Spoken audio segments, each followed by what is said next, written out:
عبادی الذین اصطفیٰ اما بعد.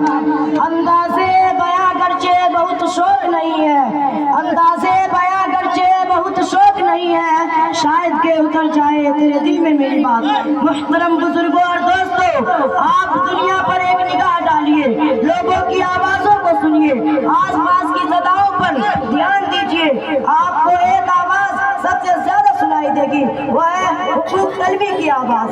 ہر شخص دوسرے سے اپنے حق کا طلبگار ہے، ہر شخص کی زبان پر شکوہ ہے کہ اسے اس کا حق نہیں ملتا، اس کے حقوق دبائے جا رہے ہیں، اس کا استحصال کیا جا رہا ہے، اس کے ساتھ ظلم و زیادتی ہو رہی ہے. آقا کو شکایت ہے کہ اس کا ملازم اس کے حقوق ادا نہیں کرتا، ملازم کو شکوہ ہے کہ آقا اس کو محنت کے مطابق اس کا حق نہیں دیتا. اسی طرح شخص دوسرے سے اپنے حق طلبی کا شاکی ہے. گھر باہر، شہر دیہات، امیر و غریب، عورت مرد، بچے بوڑھے، ہر جگہ اور ہر ماحول میں حقوق طلبی کی صدائیں گونجتی نظر آئیں گی. دوستو، ہمیں غور کرنا چاہیے کہ ہم اپنے حقوق حاصل کرنے کے لیے کس قدر تگاؤ کرتے ہیں، کتنی محنت اور دوڑ دھوپ کرتے ہیں. ہمیں جب ہمارا حق نہیں ملتا تو کتنا ملال ہوتا ہے اور ہم شکایت کے کہتے کہتے دفتر کھول دیتے ہیں. مگر احکم الحاکمین، جس کے قبضہ و قدرت میں ہماری ذات، ہماری جان و مال اور دنیا کا یہ سارا کارخانہ ہے، ہر لحظہ ہر شان جس کے ہم پر بے شمار احسانات و انعامات ہیں، کیا ہم نے اس کے حقوق کی ادائیگی کی، فکر کی؟ کیا اس کے جو حقوق ہم پر عائد ہیں وہ ہم نے ادا کر دیے؟ باری تعالیٰ بھی ہم سے اپنے حقوق کی ادائیگی کا طلبگار ہے، وہ بھی اس کے فائدے کے لیے نہیں بلکہ ہمارے ہی فائدے کے لیے. کیا ہم نے اس کی طرف دھیان دیا اور کتنی مرتبہ دھیان دیا؟ کیا ہم نے اس کی طرف توجہ کیا اور کب کب توجہ کی؟ اگر ہم اللہ تعالیٰ کا حق ادا کرنے والے نہ بنیں گے تو کیا اللہ ہم سے خوش رہے گا؟ اس کی رضامندی ہمیں حاصل ہوگی؟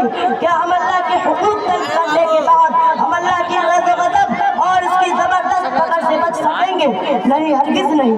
محترم دوستو، ہماری سب سے پہلی ذمہ داری یہ ہے کہ ہم اللہ کو پہچانے، پھر اس کے حقوق کو پہچانے اور اس کے حقوق کو پہچاننے کے بعد جان و تن سے اس کی ادائیگی میں لگ جائے. اس کے بغیر نہ ہمیں دنیا میں کامیابی مل سکتی ہے اور نہ آخرت میں. اللہ تعالیٰ کا سب سے پہلا حق ہے کہ ہم اس کے ساتھ کسی کو شریک نہ ٹھہرائیں، اسے گاؤں بے نیاز تسلیم کریں.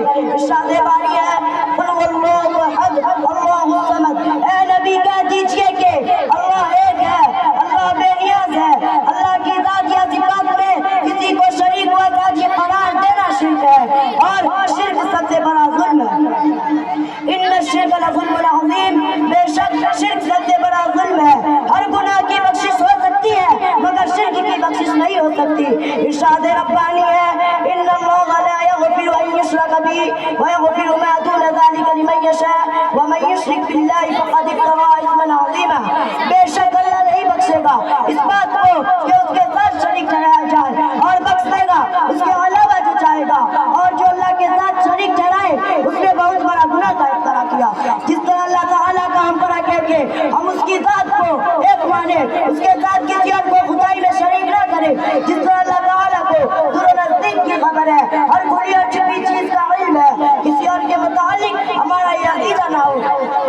جس طرح اللہ تعالیٰ کے اپنا تصرف میں یہ ساری کائنات اور اس کا نظام ہے، وہ اس میں جسے چاہتا ہے بناتا ہے، بگاڑتا ہے. کسی اور کے اندر یہ قدرت و طاقت نہیں ہے. اسی طرح اللہ تعالیٰ کا ہم پر کہہ کے ہم اس کی عبادت و اطاعت کریں اور اس کے حقوق کے آگے سر جھکا دیں. اس نے اپنے نبی آخر الزمان صلی اللہ علیہ وسلم کے ذریعے جو دین اسلام بھیجا ہے، ہم اس کے مطابق اپنی زندگی گزارے اور اس کی عبادت اس طرح کرے گویا ہم اسے دیکھ رہے ہیں. اگر ہم اپنی ان ظاہری آنکھوں سے خدا کو نہیں دیکھتے مگر اس میں کیا شک و شبہ ہے، خدا ہمیں ہر وقت دیکھ ہی رہا ہے. ہماری حرکت و سکون اس کی نگاہ میں ہے، ہمارا ہر قدم اس کے ارادہ و مشیت کا مرہون منت ہے. حضور اکرم صلی اللہ علیہ وسلم ارشاد فرماتے ہیں، اعبد اللہ کانک تراہ فإن لم تکن تراہ فإنہ یراک. اللہ کی عبادت اس طرح کرو گویا تم اسے دیکھ رہے ہو، بس اگر تم اسے نہیں دیکھتے تو بے شک اللہ تمہیں دیکھ ہی رہا ہے. محترم بزرگوں اور دوستوں، اللہ تعالیٰ کا ہم پر کہہ کے ہم اس کی عبادت و پرستش کریں اور اس کی عبادت و پرستش میں کسی کو شریک نہ کریں. اگر ہم نے ایسا نہ کیا تو ہم اللہ تعالیٰ کا حق ادا کرنے والے نہ بنیں گے بلکہ حق ماننے والا بن جائیں گے. اور حق ماننے کا جو خوفناک انجام ہوگا وہ کون نہیں جانتا. جس طرح اللہ تعالیٰ کا ہم پر آ کے سر اسی کے آگے جھکائے, کسی اور کے آگے نہیں, سجدہ اسی کی ذات کو کرے, کسی قبر کو نہیں, طواف اسی کے گھر خانہ کعبہ کا کرے, کسی مزار کا نہیں, نظر اور قربانی اس کے نام کا ہو, کسی اور پیر فقیر کے لیے نہیں.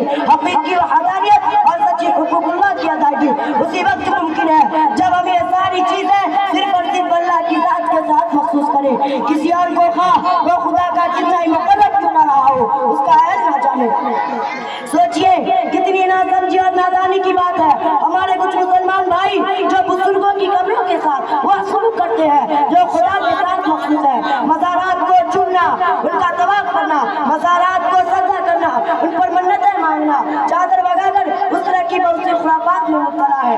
اور سب سے عجیب بات تو یہ ہے کہ وہ ان امور کو توحید کے خلاف نہیں سمجھتے بلکہ اسے کارِ ثواب سمجھ کر انجام دے رہے ہیں. مولانا حالی نے اپنی مصدق میں ایسے ہی لوگوں کا نقشہ کھینچا ہے. کرے غیر گر بت کی پوجا تو کافر, کرے غیر گر بت کی پوجا تو کافر, جو ٹھہرائے بیٹا خدا کا تو کافر, جھکے ہاتھ پر پہرے سجدہ تو کافر, کواکب میں مانے کرشمہ تو کافر. مگر مومنوں پر کشادہ ہے راہیں, پرستش کرے شوق سے جن کی چاہے, نبی کو جو چاہے خدا کر دکھائے, اماموں کا رتبہ نبی سے بڑھائے, مزاروں پہ جا جا کے نظریں چڑھائے, شہیدوں سے جا کے مانگے دعائیں. نہ توحید میں کچھ خلل اس سے آئے, نہ اسلام بگڑے نہ ایمان جائے. وما علینا الا البلاغ.